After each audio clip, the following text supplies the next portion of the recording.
Il y a environ un mois de cela, et je crois que c'était en novembre, il y avait le salon international de l'artisanat du Mali. Et je suis parti à Bamako avec plus de la moitié des membres du gouvernement burkinabé. Et pendant que j'y étais, le président Tiani aussi est arrivé. Donc, j'ai dit à mon ami Chokal Kalamari, le président Tiani qui vient nous rejoindre ici à Bamako. Et aujourd'hui, nous sommes encore tous ici. Et demain, nous allons rencontrer le président Tiani. C'est pour vous dire qu'à notre niveau, la machine est en marche.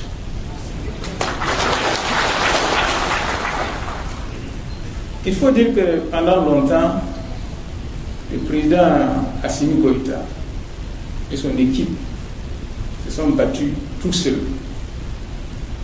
Subissaient des sanctions, etc. Mais ils ont tenu bon.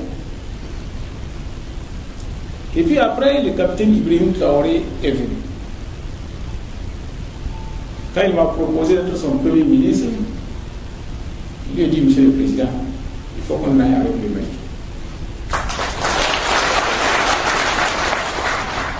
Il m'a dit, ah bon, sur le plan militaire, il coopère déjà. Il dit, non, il faut qu'on aille plus avant.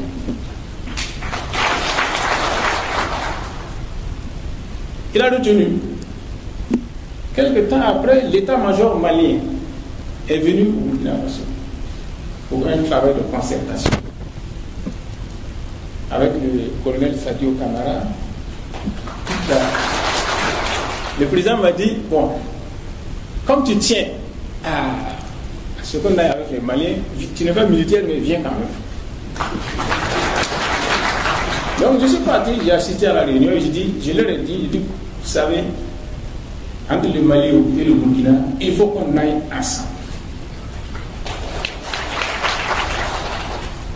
Bon, mais tout le monde n'était pas tout à fait convaincu, etc. Il faut qu'on y aille. Et en décembre dernier, j'étais à Moscou.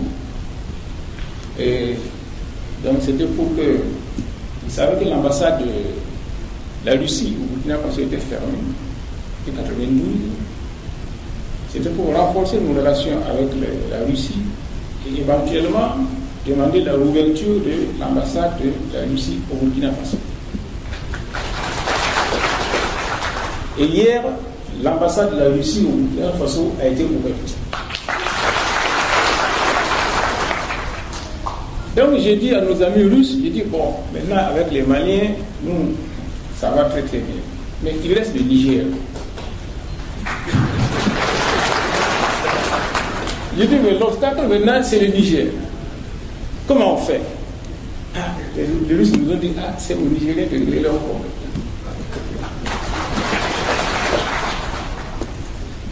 Et en juillet dernier, nous avons tous appris ce qui est arrivé ici. Et par bonheur, mon président était en Russie à l'époque. Là où moi j'étais, et quand j'avais soulevé le problème du Niger, quand le Niger a réglé son problème, mon président était là-bas.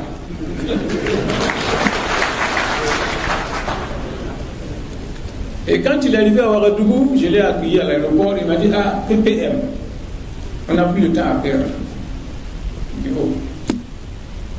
Voilà comment, n'est-ce pas, le processus s'est enclenché.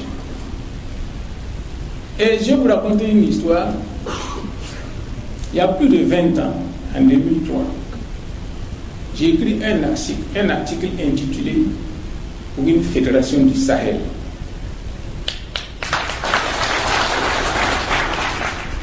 Dans lequel j'avais démontré que l'avenir du Mali, du Burkina et du Niger était lié et que ces trois pays devaient aller vers une fédération. Quand le Premier ministre Mahaman Ali Zeid est venu me voir à Ouagadougou, je lui ai remis un exemplaire de l'article. Il m'a dit que monsieur le Premier ministre, je vais vous surprendre. Et votre article, je l'avais déjà lu. J'ai dit, mais comment ça? Il dit non. que quand l'article paraissait en 2003, lui, il était en mission à Ouagadougou. Et c'est là qu'il a lu l'article. Et qu'il en avait parlé d'ailleurs à ceux qui étaient en réunion. Parce qu'il y avait une réunion de l'Afrique de l'Ouest, des experts d'Afrique de l'Ouest qui se tenaient à Ouagadougou. Et il en avait parlé à certains qui étaient sceptiques. Il dit, ah, ok. Donc c'est pour vous dire que c'est une idée qui a germé depuis longtemps, mais qui n'attendait qu'un facteur déclenchant pour naître.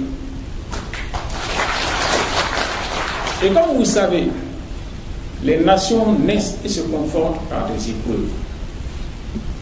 Ce n'est pas par la joie. Les cérémonies de joie réunissent les gens, mais ça reste superficiel, c'est pas profond. Ce sont les épreuves qui solidifient les relations entre individus et entre nations. Ces épreuves sont arrivées. Nous avons perdu beaucoup d'hommes. Il y a eu beaucoup de tristesse. Mais ces épreuves aussi ont montré en nous, ont révélé ce que nous avons de commun. Et ces épreuves ont fait germer des hommes de valeur. C'est ce que mon ami Okala Maïga disait tout à l'heure. Il s'est trouvé des hommes qui ont refusé la situation et qui ont dit non. Ce qui nous arrive ne nous ressemble pas. Il faut que nous retrouvions notre honneur et notre dignité. Et ces hommes, c'est Assimi Goïta, Ibrahim Traoré et Abdraman Tiani. Et il a fallu ces épreuves pour que nous retrouvions notre chemin ensemble. Et tout à l'heure, quand on est arrivé à l'aéroport et qu'on venait, ceux qui y étaient, vous avez remarqué l'enthousiasme de la jeunesse, l'engagement des gens. C'est pour dire que la population attendait qu'on lui montre le chemin. Maintenant qu'elle a découvert le chemin, c'est elle qui nous pousse maintenant.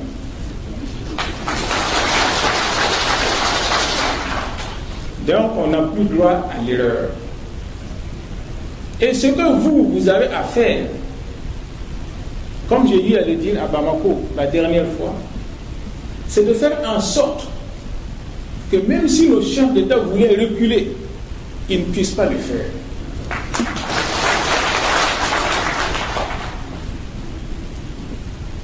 Et donc, c'est pour dire que, et d'ailleurs, quand je venais, avec mon ami Maïga d'ailleurs, on discutait de la fédération du Mali. Il réunissait le Sénégal et le Soudan français dans les années 60 et qui a échoué. Pourquoi ça n'a pas marché? Donc c'était la cause. Pourquoi ça n'a pas marché? Il ne faudrait pas qu'on oublie, comme il y a eu à le souligner, que le fait que nous soyons ensemble ne convient pas à tout le monde. Que des obstacles viendront. Mais nous devons faire en sorte à surmonter tout obstacle qui surviendrait. Pendant des années, on a parlé de l'unité africaine. On parle toujours de l'unité africaine. Et on ne voit pas l'issue de l'unité africaine. Et donc, même quand je parlais, quand je disais qu'il fallait que le Niger, le Mali et le Burkina Faso se mettent ensemble, des gens m'ont dit que non, que pourquoi, que des pays pauvres qui vont se retrouver ensemble. Donc vous voyez, dans la tête même, les gens n'étaient pas prêts. J'ai dit, on est pauvre parce qu'on a voulu qu'on soit pauvre. Quand vous mettez ensemble nos vastes territoires, la production d'or du Mali, du Niger, du Burkina, la production de coton des trois pays, le bétail des trois pays, on n'a même pas besoin de parler de pétrole ou de quoi que ce soit. Ça suffit.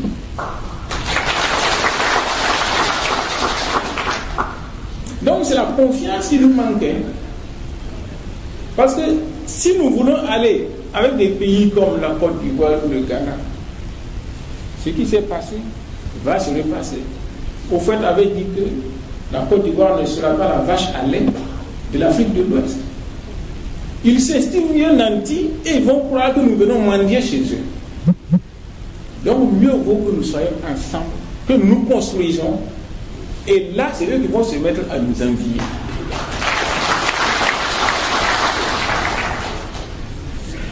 Donc ce que je voulais vous dire, c'est que ici, il ne faudrait plus que chacun se voie comme Malien, Burkinabé ou Nigérien. Nous sommes citoyens d'un même espace. Bon, mais il nous manque encore beaucoup de choses. Nous avons entonné ici l'hymne national du Mali et l'hymne national du Burkina. Nous n'avons pas encore l'hymne national de l'AES.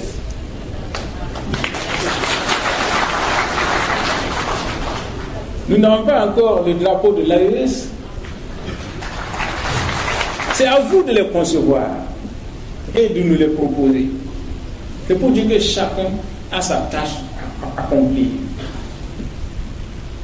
Et donc, c'est en regardant dans la même direction que nous pourrons conforter nos relations. Et nous devons faire en sorte que le recul ne soit plus possible. Et que dorénavant, nous pensions tous à AES. C'est le message que moi j'avais à vous transmettre.